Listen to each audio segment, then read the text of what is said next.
पिछले दिनों ओमान की खाड़ी में इजराइल टैंकर पर हुए ड्रोन हमले के बाद अरब सागर में इजराइल और ईरान के बीच तनाव काफी ज्यादा गहरा ही होता जा रहा है। हमले का शिकार हुआ यह टैंकर इजराइल के एक अरबपति बिजनेसमैन का था। इस पूरी घटना के बाद इजराइल के साथ साथ अमेरिका और ब्रिटेन ने भी इस हमले के लिए ईरान को जिम्मेदार ठहराया।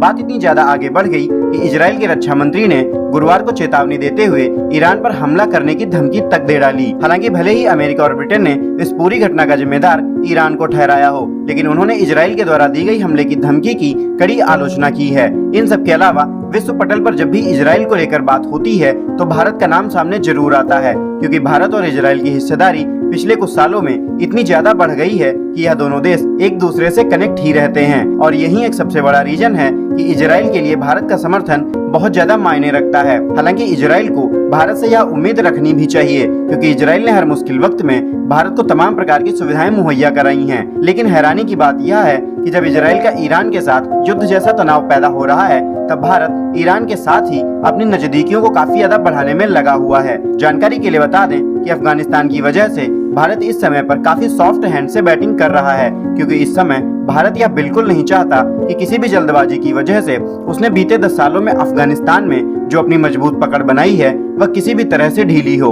और यही एक वजह है जिस कारण से भारत ईरान को अपने पाले में करने की सोच रहा है। हालांकि इन सब का असर भारत और इजराइल के रिलेशन पर भी पड़ने वाला है। फिलहाल यह ऐसा समय है जब भारत ईरान से अपने रिश्तों को बिल्कुल भी नहीं बिगाड़ेगा। ऐसे में एक बात तो कंफर्म हो जाती है कि भारत किसी भी कीमत पर इस बार इजराइल को खुला समर्थन नहीं देगा।